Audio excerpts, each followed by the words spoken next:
எல்லோருக்கும் வணக்கம் நண்பர்களே. பங்குனி உத்திரம் அப்படிங்கிறது தமிழ் மக்களோட வாழ்வில் மிகவும் முக்கியமான வாய்ந்த ஒரு திருநாள்னு சொல்லப்படுது. இந்த நாள் காதல், திருமணம் மற்றும் தெய்வீக மகிமை ஆகியவற்றை குறிக்குது. பங்குனி மாதத்தில் வரும் உத்திரம் நட்சத்திரத்தில் கொண்டாடப்படும் இந்த திருநாள் பல்வேறு தெய்வங்களோட திருமணத்துடன் தொடர்புடைய புராணங்களாக சொல்லப்படுது. அந்த வகையில் பங்குனி உத்திரமானது ஏப்ரல் 11, 2025ஆம் ஆண்டு வெள்ளிக்கிழமை அன்னைக்கு அனுசரிக்கப்படுகிறது. உத்திரம் நட்சத்திரம் அப்படிங்கிறது ஏப்ரல் 10, 2025 அன்று மதியம் 2:07 மணிக்கு தொடங்கி ஏப்ரல் 11, 2025 அன்று மாலை 4:11 மணிக்கு முடிவடைகிறது. இந்த பங்குனி உத்திரத்தை நம்ம கொண்டாடுறதுனால வாழ்க்கையில் இருக்கும் கஷ்டங்கள், உடல் ரீதியான கஷ்டங்கள் அனைத்துமே தீர்ந்து நல்ல ஒரு முன்னேற்றம் கிடைக்கும். பங்குனி உத்திரம் அப்படிங்கிறது தமிழ் கலாச்சாரத்தில் மிகவும் புனிதமான மற்றும் பரவலாக கொண்டாடப்படும் பண்டிகைகளில் ஒன்று. இது தமிழ்நாடு மற்றும் பிற தென்னிந்திய மாநிலங்களில் கொண்டாடப்படும். இது மங்களகரமான நிகழ்வு. தமிழ் மாதமான பங்குனியில் மார்ச், ஏப்ரல் உத்திர நட்சத்திர நாளில் வருகிறது. இது பல்வேறு தெய்வீக நிகழ்வுகள் மற்றும் வானசமங்களை குறிக்கும் மிகவும் குறிப்பிடத்தக்க ஒரு பண்டிகைன்னே சொல்லலாங்க. இந்த நாளில் முருகனுக்கு சிறப்பு மரியாதை செலுத்தப்படுது. ஏன்னா அவரோட வாழ்க்கையில் பல முக்கியமான நிகழ்வுகள் இந்த நாளில் நடத்தப்பட்டதாக சொல்லப்படுது. பங்குனி உத்திரம் வெள்ளிக்கிழமை ஏப்ரல் 11ஆம் தேதி அன்னைக்கு அனுசரிக்கப்படும். உத்திரம் நட்சத்திரம் ஏப்ரல் 10, 2025 மதியம் 2:07 மணிக்கு தொடங்கி ஏப்ரல் 11, 2025 மாலை 4:11 மணிக்கு முடிவடைகிறதாக சொல்லப்படுது. இந்த வீடியோவில் நாம் பங்குனி மாதத்தில் எப்படி விரதம் இருந்து வழிபட்டால் என்ன பலன் அப்படிங்கிறத பற்றி நம்ம பார்க்கலாங்க. வீடியோவை ஸ்கிப் பண்ணாமல் கடைசி வரைக்கும் பாருங்கள். வீடியோ பிடிச்சிருந்தால் லைக் பண்ணுங்கள், கமெண்ட் பண்ணுங்கள், ஷேர் பண்ணுங்கள். இந்த மாதிரியான சுவாரஸ்யமான தகவல்களை நீங்கள் தெரிஞ்சுக்கணும் மறக்காமல் நம்ம சேனலை சப்ஸ்கிரைப் பண்ணி வச்சுக்கோங்க. கூடவே பெல் ஐக்கானையும் கிளிக் பண்ணிட்டு வாங்க வீடியோக்குள்ளே போகலாம். பங்குனி உத்திரம் தமிழ் நாள்காட்டியில் மிகவும் புனிதமான பண்டிகைகளில் ஒன்று. ஒவ்வொரு மாதமுமே உத்திரம் நட்சத்திரம் தோன்றினாலுமே பங்குனி மாதத்தில் இது நிகழும் நிகழ்வு மிகுந்த ஆன்மீக முக்கியத்துவத்தை கொண்டிருக்கு. தமிழ் நாள்காட்டியின் 12வது மாதமான பங்குனி நட்சத்திர சுழற்சியில் 12வது நட்சத்திரமான உத்திரத்துடன் இணைகிறது. இந்த திருவிழா ஒரு அரியமான சீரமைப்பின் காரணமாக குறிப்பாக சிறப்பு வாய்ந்ததாக சொல்லப்படுது. உத்திர நட்சத்திரம் முழு நிலவுடன் பௌர்ணமி ஒத்துப்போகும் போது சந்திரன் குறைபாடற்ற பிரகாசத்துடன் பிரகாசிப்பதாக சொல்லப்படுது. இந்த கரை இல்லாத நில ஒளி உடலுக்கு மனதுக்கும் அமைதியையும் தருவதாக சொல்லப்படுது. இது பங்குனி உத்திரத்தை ஒரு புனிதமான மற்றும் மரியாதைக்குரிய நாளாக மாற்றுகிறது. பங்குனி உத்திரம் அப்படிங்கிறது முருகனுக்கும் தெய்வானைக்கும் இடையேயான திருமண விழாவை குறிக்கிறது. புராணத்தின்படி இந்த புனித நாளில் முருகன் தாரகாசூரன் என்ற அரசனை வென்று தெய்வானையுடன் மனம் புரிந்து கொண்டார். தெய்வீக தெய்வங்கள் தங்களோட ஆசிகளை பொழிந்தாங்க. பக்தர்கள் விரதம் இருந்து முருகன் கோயிலுக்கு சென்று சிறப்பு சடங்குகளில் பங்கேற்று மகிழ்ச்சியான மற்றும் வளமான திருமண வாழ்க்கைக்கு தெய்வீக அருளை பெறுகிறாங்க. கல்யாண சுந்தர விரதம் அப்படிங்கிறது சிவபெருமானுக்கு அர்ப்பணிப்புடன் கடைபிடிக்கப்படும் ஒரு புனிதமான விரதமாகும்.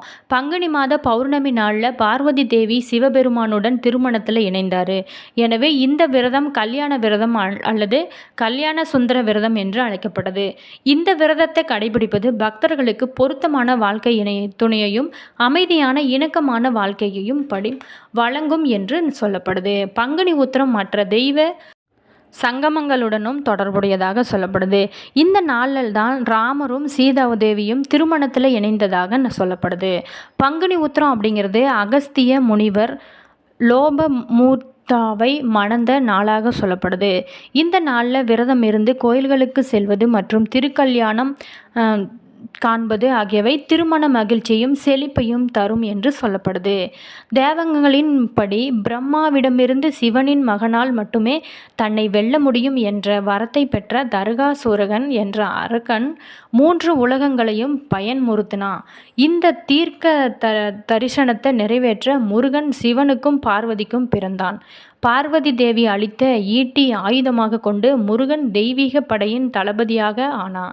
போரில் ஈடுபடுறவங்களுக்கு முன்னாடி தர்காசூரனை தாக்க தனது படை தளபதியான வீரபாகுவை அனுப்பினாங்க. கடுமையான போர் நடந்தது. இருபுறமும் பெரு இழப்புகள் ஏற்பட்டன. போர் தீவிரமடைந்த போது தர்காசூரன் தந்திரத்தை பயன்படுத்தி எலியாக மாறி கிளெஞ்சு கிரி மலைக்குள்ளே ஒளிந்து கொண்டான். அதுவே ஒரு அரக்கன் வீரபாகுவும் அவனது படைகளும் அவனை துரத்திய போது தருகாசூரன் மற்றும் கிரஞ்சேந்திரனின் கூட்டுப்படைகளால் அவர்களோட அழிவை எதிர்த்து கொண்டாங்க. இதை கேள்விப்பட்ட முருகன் தலையிட்டு தன்னோட வேலை பிடித்தாரு. தெய்வீக ஈட்டி கிரி மலையை உடைத்தது. தருகாசூரனை வீழ்த்தி அமைதியை நிலைநாட்டியதாக சொல்லப்படுது. முருகனோட தெய்வீக வெற்றியை கண்டு தேவர்கள் மகிழ்ச்சி அடைந்தாங்க. நன்றியுணர்வோட அடையாளமாக இந்திரன் தனது மகள் தெய்வானையை முருகனுக்கு மணமுடித்து வைத்தாங்க. முருகனோட புனித தலங்களில் ஒன்றான திருப்பரங்குன்றத்தில் அவர்களோட பிரம்மாண்டமான திருமணம் நடந்தது. கடவுள்களும் முனிவர்களும் சாட்சியாக இருந்த இந்த திருமணம் தெய்வீக அன்பையும் வெற்றியும் குறிக்கிறது. இந்த நிகழ்வு பங்குனி உத்திரம் என்று கொண்டாடப்படுது. இது தெய்வீக திருமணங்களை குறிக்கும் ஒரு மங்களகரமான பண்டிகையாக சொல்லப்படுது. மீனாட்சி அம்மனுக்கு சுந்தரேஸ்வரருக்கும் இடையான பிரம்மாண்டமான தெய்வீக திருமணம் மிகுந்த பக்தியுடனும் சிறப்புடனும் கொண்டாடப்படுகிறது. மதுரையில் நடைபெறும் இந்த புனித நிகழ்வை காண ஆயிரக்கணக்கான பக்தர்கள் கூடுறாங்க. தெய்வீக இணைவை ஆசீர்வாதித்த தேவலோக மனிதர்கள் கூட வருகிறாங்க என சொல்லப்படுகிறது. அது மட்டும் இல்லாமல் பங்குனி உத்திரத்தின் போது மற்றொரு குறிப்பிடத்தக்க கொண்டாட்டமும் ஆண்டாள் தேவி மற்றும் ரங்கநாதர் ரங்கமன்னர் ஆகியோரோட ஆன்மீக திருமணம் ஆகும். இந்த நிகழ்வு ஆண்டாளின் ஆழ்ந்த அன்பையும் அசைக்க முடியாத பக்தியையும் குறிக்குது. இது தெய்வீகத்துடனான அவரது இறுதி ஐக்கியத்தில் உச்சத்தை அடைகிறதுன்னு சொல்லலாங்க. முருகப்பெருமானுக்கு காணிக்கையாக காவடி எடுத்து செல்லும் பாரம்பரியம் அகஸ்திய முனிவரோட பக்தியுள்ள சீடரான இடும்பனோட கதையில் வேர்களை கொண்டிருக்கு. தன்னோட அர்ப்பணிப்பின் சோதனையாக இடும்பன் 2 மலைகளை தோள்களில் சுமந்து சென்று இந்த புனித நடைமுறையின் தொடக்கத்தை குறிக்கிறது. புனித நகரமான காஞ்சிபுரத்தில் காமாட்சி தேவி ஒருமுறை ஆற்றின் மணலில் இருந்து ஒரு சிவலிங்கத்தை உருவாக்கி மிகுந்த பக்தியுடன் அதை வழிபட்டாங்க. தன்னோட பிரகாரத்தினாலும் அசைக்க முடியாத நம்பிக்கையினாலும் சிவபெருமான் ஆசீர்வாதங்களை தெய்வீக அருளையும் நாடினார். பங்குனி உத்திரத்தன்னைக்கு அனைவருமே கோயிலுக்கு சென்று சிவன், பார்வதி அல்லது முருகன் மற்றும் தெய்வானைக்கு பிரார்த்தனை செய்வது மிகவும் புனிதம்னு சொல்லப்படுது. கோயில்களில் நடைபெறும் திருக்கல்யாண உற்சவத்தில் தெய்வீக திருமண விழா பக்தர்கள் கலந்து கொண்டு செழிப்பு, பேரின்ப திருமண வாழ்க்கை மற்றும் தெய்வீக ஆசீர்வாதங்களையும் வேண்டிக் கொள்கிறாங்க. பங்குனி உத்திரத்தன்னைக்கு அபிஷேகம் செய்வது ஒரு முக்கிய சடங்குன்னு சொல்லலாங்க.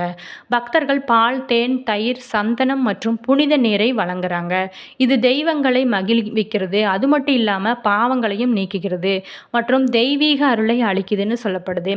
அபிஷேகம் செய்வது அல்லது கர்மாவை சுத்தப்படுத்தி மோட்சத்திற்கு வழிவகுக்கும் என்று சொல்லப்படுது. பங்குனி உத்திரத்தில் மிக முக்கியமான சடங்குகளில் ஒன்று முருகப்பெருமானுக்கு காணிக்கையாக காவடி எடுத்து செல்வது. பக்தர்கள் இந்த செயலை ஆழ்ந்த பக்தியுடன் மேற்கொள்கிறாங்க. இறைவனை புகழ்ந்து பஜனைகளையும் பாடல்களையும் பாடிவிடுவதாக சொல்லப்படுது. பக்தர்கள் கோவில்களில் பூக்கள், பழங்கள், தேங்காய்கள், விளக்குகளை வழங்கி தங்களோட சரணகதியையும் பக்தியையும் வெளிப்படுத்துகிறாங்க. இந்த புனித பிரசாதங்கள் நம்பிக்கை, நன்றியுணர்வு மற்றும் ஆன்மீக மேம்பாட்டிற்கான விருப்பத்தை அடையாளப்படுத்துகிறாங்க. பக்தர்கள் நம்பிக்கை மற்றும் நன்றியுணர்வின் அடையாளமாக பூக்கள், பழங்கள், தேங்காய்கள் மற்றும் விளக்குகளை வழங்குறாங்க. ஏழைகளுக்கு உணவளித்தல், துணி தானம் செய்தல், நிதி உதவி வழங்குதல் போன்றவற்றில் ஈடுபடுறவங்க தீய கர்மாக்களில் குறைந்து தெய்வீக ஆசீர்வாதங்களையும் பெற முடியும். பங்குனி உத்திரம் அப்படிங்கிறது ஆன்மீக ரீதியாகவும் மிகவும் சிறப்பு வாய்ந்த நாள்னு சொல்லப்படுது. இந்த நாளில் இறைவனை வழிபடுவதன் மூலம் நம்முடைய வாழ்வில் நல்லிணக்கம், செல்வம், பொருள், ஆரோக்கியம் போன்ற நற்பேறுகளை பெற முடியும்னு சொல்லலாங்க.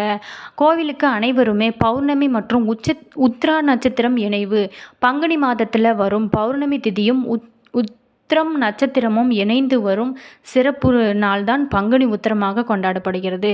பங்குனி உத்திர நாளில் பல கோயில்களில் தீர்த்த யாத்திரை மற்றும் கும்பாபிஷேகம் போன்ற சிறப்பு பூஜைகள் நடைபெறும்.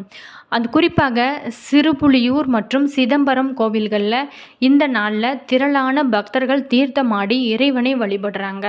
இந்த மாதிரி வழிபடுறதுனால நம்மளுடைய வாழ்க்கையில் இருக்கும் கஷ்டங்கள் அனைத்துமே தீர்ந்து நல்ல ஒரு வாழ்க்கையில் முன்னேற்றம் கிடைக்கும். இந்த வீடியோவில் நம்ம பங்குனி உத்திரம் எப்படி கொண்டாடப்படுது, பங்குனி உத்திரத்தில் நம்ம எப்படி விரதம் இருக்கலாம் அப்படிங்கிறத பற்றி பார்க்கலாம். வீடியோ பிடிச்சிருக்குன்னு நினைக்கிறேன். வீடியோ பிடிச்சிருந்தால் லைக் பண்ணுங்கள், கமெண்ட் பண்ணுங்கள், ஷேர் பண்ணுங்கள். இந்த மாதிரியான சுவாரஸ்யமான தகவல்களை நீங்கள் தெரிஞ்சுக்கணுன்னா மறக்காமல் நம்ம சேனலை சப்ஸ்கிரைப் பண்ணி வச்சுக்கோங்க. கூடவே பெல் ஐக்கானையும் கிளிக் பண்ணிக்கோங்க. அப்போ தான் நாங்கள் போகிற ஒவ்வொரு வீடியோஸும் உங்களுக்கு நோட்டிஃபிகேஷனாக உடனுக்குடன் சென்றடையும். All views thank you.